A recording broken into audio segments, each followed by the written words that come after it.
Hello students, आज हम chapter करेंगे कोऑर्डिनेशन कंपाउंड, जो आपके बोर्ड के एग्जाम के लिए बहुत ही इंपॉर्टेंट चैप्टर है।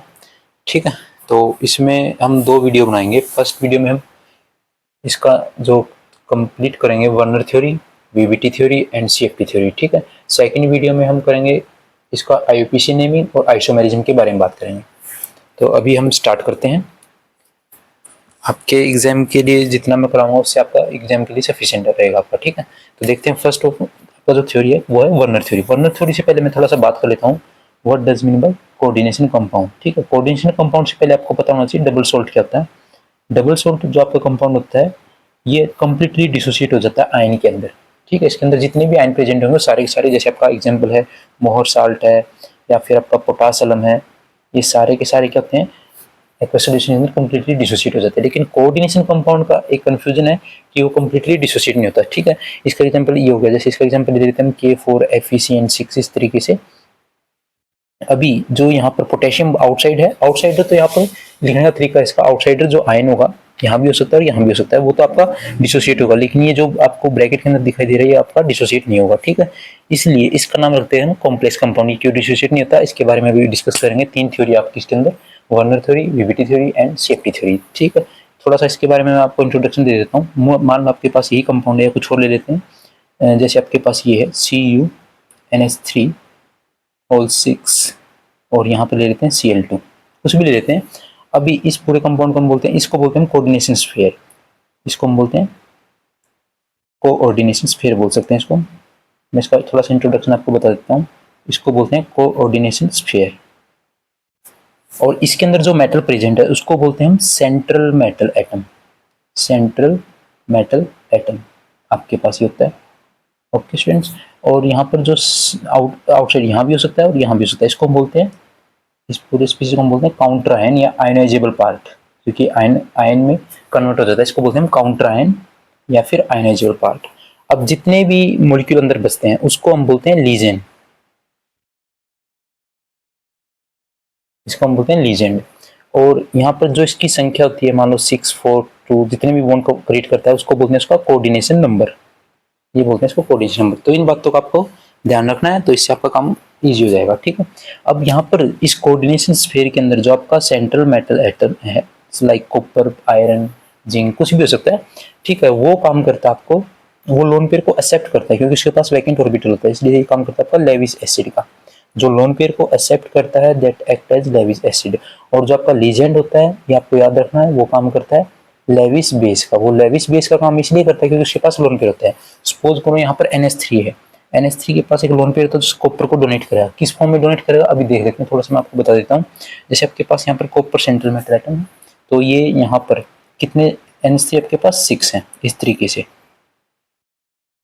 तरीके से आपके पास 6 NH3 है यहाँ पर, तो ये इस तरीके से इसको डोनेट करते हैं लोन पेयर 6 NH3। अब ये लोन पे इसको पूरा कंप्लीटली डोनेट करते हैं लेकिन पार्टिसिपेट दोनों करते हैं, तो इसलिए इस बॉन्ड का नाम होता है कोऑर्डिनेट बॉन्ड। इसलिए इस कंपाउंड को कहीं पर हम बोलते हैं कोऑर्डिनेशन कंपाउंड या फिर कॉम्प्लेक्स कंपाउंड भी बोल सकते हैं। ठीक है, तो आपसे एक नंबर में क्वेश्चन कर सकता है वो आपसे कि सेंट्रल मेटल एटम जो होता है इसके अंदर वो किसका काम करता है, लेविस एसिड का। और जो आपका लीजेंड जो प्रेजेंट होता है वो काम करता है आपका लेविस बेस का। लेविस बेस उसको बोलते हैं जो लोन पेयर को डोनेट करता है। अभी देखते हैं हम फर्स्ट थ्योरी है, जस्ट हम अपने टॉपिक पे आते हैं और उसका नाम है वर्नर थ्योरी।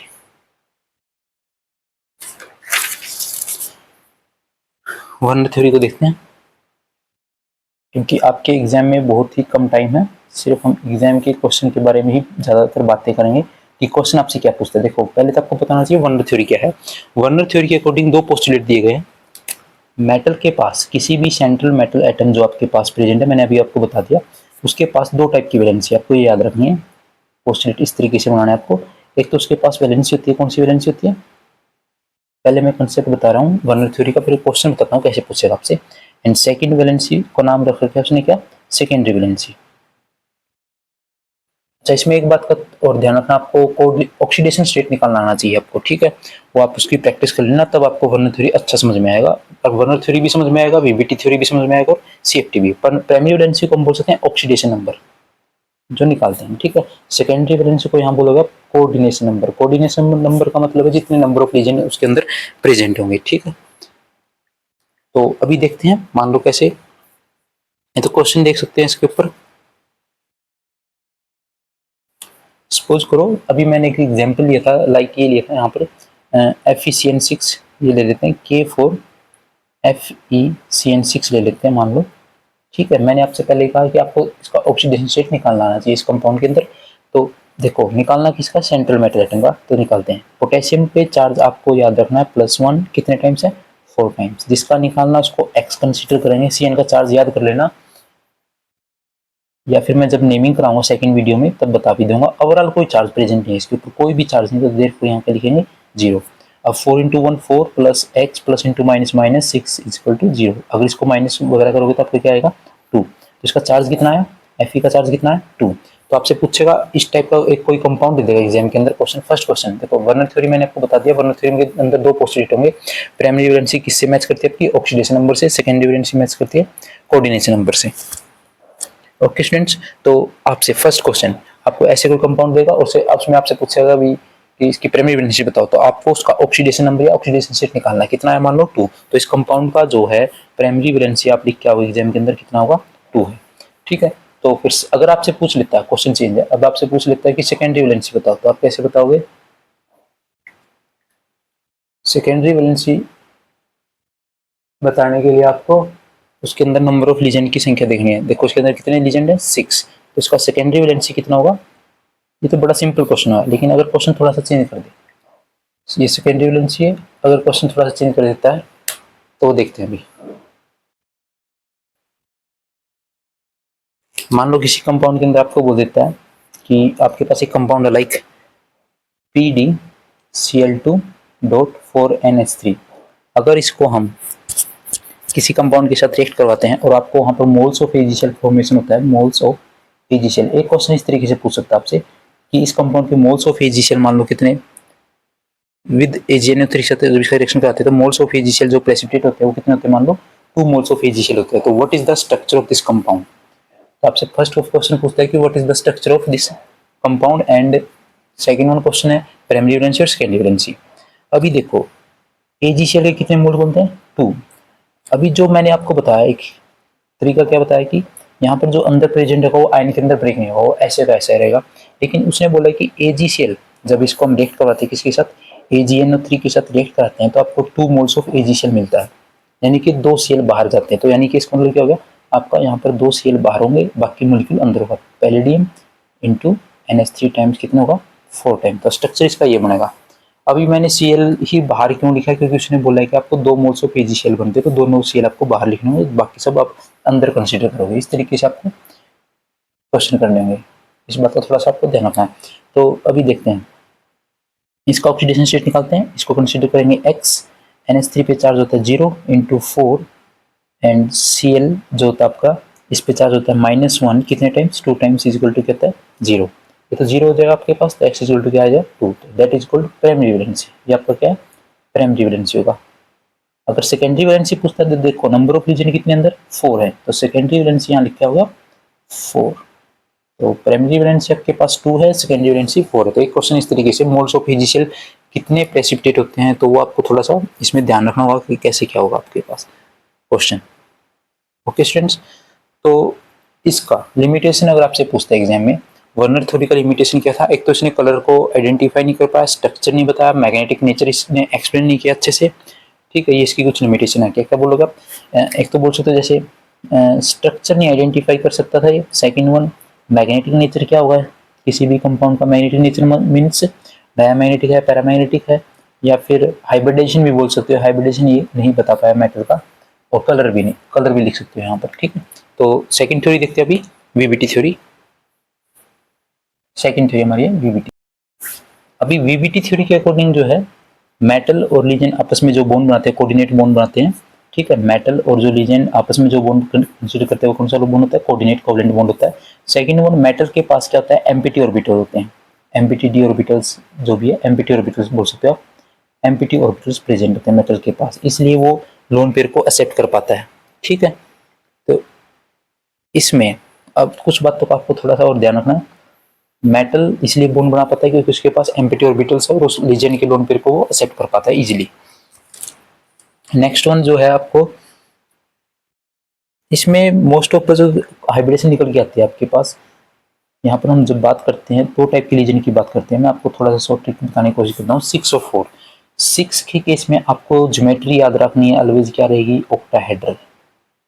मोस्टली और भी हो सकते हैं, देखो मैं ये नहीं बोल रहा कि आपको 6 और 4 ही, 5 भी हो सकते हैं जिसका पेंटागोनल पाई पिरामिडल स्ट्रक्चर बनता है। ऑक्टाहेड्रल आपको याद रखना 6 के केस में, और फोर्थ के केस में दो कंसीडर होते हैं। फोर्थ के केस में दो हो सकते हैं आपके पास, टेट्राहेड्रल, आइदर टेट्राहेड्रल या फिर स्क्वायर प्लेनर।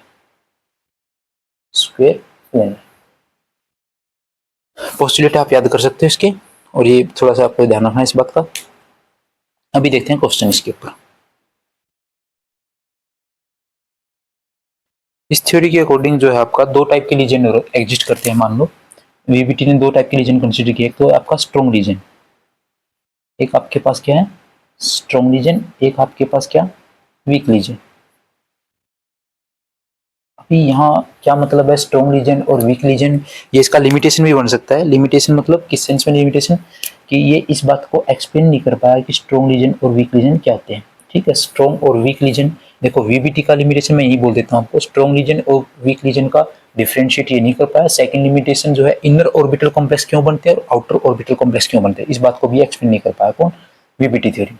ये इसका लिमिटेशन है। स्ट्रॉन्ग लीजन का मतलब यहाँ पर ये है जो इलेक्ट्रॉन को बैक पीछे की तरफ धकेलते हैं, that is called strong ligand, यानी कि बैक पेयरिंग करने में पॉसिबल है। इसमें है ना आपका, जैसे इसका एग्जांपल हो सकता है आपके पास NH3 हो गया, आपके पास CN हो गया, इस तरीके से आपके एग्जांपल है। वीक लीजन मैं लिखवा दूंगा बाद में, इसकी सीरीज बता देंगे। बैक पेयरिंग नहीं करेंगे, इलेक्ट्रॉन जहाँ है वही रखेगा इसको, बैक पेयरिंग यहाँ पॉसिबल नहीं होगा आपके पास। इसका एग्जाम्पल जैसे आपके पास फ्लोरीन हो गया, क्लोरीन हो गया, वाटर है आपका इसके पास, बेस्ट एग्जाम्पल। ठीक है, स्ट्रॉन्ग लीजन की जो टेंडेंसी होगी वो इनर ऑर्बिटल कॉम्प्लेक्स बनाने की होगी।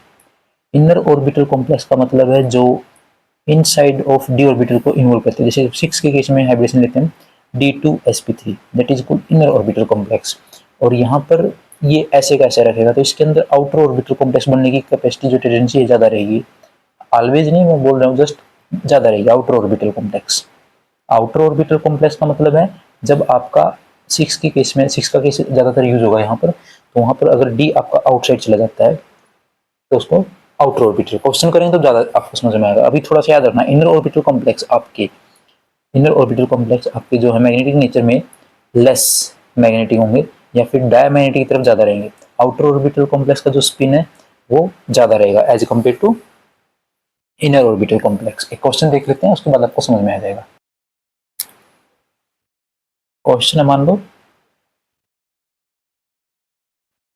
आपके पास ये क्वेश्चन है और आपसे पूछता है इसका आपको हाइब्रिडाइजेशन भी बताना है, what is the hybridisation, structure और मैग्नेटिक नेचर। मैं अभी एक क्वेश्चन करवा रहा हूँ, नेक्स्ट वीडियो में हम फिर CFT थ्योरी करेंगे, इसका लिमिटेशन बता देंगे। तो इस टाइप के क्वेश्चन में अगर आपसे इस टाइप का क्वेश्चन आता है एग्जाम में, तो सबसे फर्स्ट स्टेप आपको उसका ऑक्सीडेशन स्टेट फाइंड आउट करना है। किसका, सेंट्रल मेटल का। निकालते हैं x, वाटर का चार्ज होता है 0। जब मैं IUPAC नेमिंग कराऊंगा तब आपको बता भी देंगे कैसे इसका चार्ज कितना आता है, 0 × 6 होता है यहाँ पर। ठीक है, ओवरऑल चार्ज क्या है +3, तो यहाँ पर चार्ज आएगा x = +3। और दूसरा सबसे बड़ी बात, आपको कॉन्फ़िगरेशन अच्छे से याद होनी चाहिए एटम की, तभी आपका काम ईजी होगा।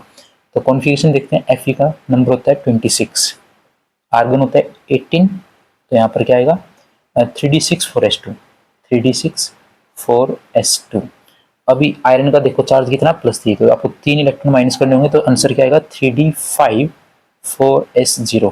डी का ऑर्बिट कैसे बना सकते हो आप, ऐसे 1 2 3 4 5 एंड 4s।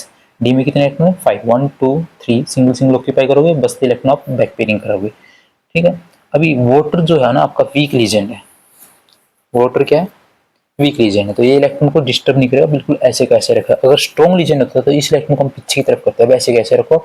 इसके बाद क्या आएगा 4s के बाद क्या था 4p, 4p के बाद क्या था 4d, ये पता होगा आपको। 3d 4s 4p 4d। अभी देखो मैं इन इलेक्ट्रॉन को डिस्टर्ब नहीं कर रहा हूँ क्योंकि आपका ये ऑक्सीजन वाला में बताया वीक लीजन है।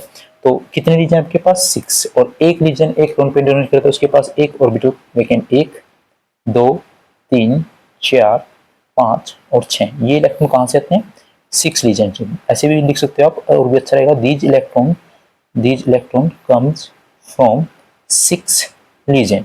ठीक है, किस किस में इन्वॉल्व किया आपने, एक तो S के अंदर, 3P के अंदर, sp3 एंड D2। अब ये आउटसाइड गया इसलिए हम बोल रहे थे मैं आउटर कॉम्प्लेक्स बनेगा और इसका स्पिन जो है ज्यादा रहेगा, आउटर कॉम्प्लेक्स का स्पिन ज्यादा रहेगा। 6 लीजन के केस में आप ऑलवेज ज्योमेट्री क्या लिखोगे, ऑक्टाहेड्रल। ठीक है, अभी देखो 1 भी अनपेड इलेक्ट्रॉन बचता है तो उसको पैरामैग्नेटिक बोलते हैं, लेकिन यहाँ तो 5 बचते हैं इसलिए इसका नेचर क्या रहेगा, पैरामैग्नेटिक नेचर। ये किस टाइप का कंपाउंड है, पैरामैग्नेटिक नेचर। अगर इसका मैग्नेटिक मूवमेंट निकालना पूछता है तो आप लिखोगे √n × n+2। अभी कितने अनपेड इलेक्ट्रॉन बचे हैं, 1 2 3 4 5, तो यहाँ पे n की जगह क्या रखोगे आप, 5 × 5+2, आंसर आएगा आपके पास 5 + 2 7 7 5 35। 35 यूनिट होता है बोहर मैग्नेटोन। ठीक है, नेचर पूछता है तो पैरामैग्नेटिक जब भी उसके पास एक भी अनपेड इलेक्ट्रॉन बचता है, अगर एक भी अनपेड इलेक्ट्रॉन नहीं बचता तो उसको बोलते हैं डायमैग्नेटिक। ये है मैग्नेटिक मोमेंट। ठीक है, और ये आउटर ऑर्बिटल कॉम्प्लेक्स क्यों बनता है, क्योंकि आपका जो डी ऑर्बिटल आता है वो आउटसाइड आया इसलिए इसको आउटर बोलते हैं, और आउटर का स्पिन ज्यादा होता है as compare to inner orbital complex. Always 6 के केस में क्या रहेगा, ऑक्टाहेड्रल। ठीक है, तो नेक्स्ट वीडियो में हम करेंगे कुछ क्वेश्चन करेंगे वीबीटी के ऊपर और सीएफटी थ्योरी को कंप्लीट करेंगे, और एक वीडियो और बनेगा स्टूडेंट्स जिसमें हम नेमिंग और आइसोमेरिज्म टॉपिक कंप्लीट करेंगे आपका। थैंक यू, चैनल को सब्सक्राइब कर लेना।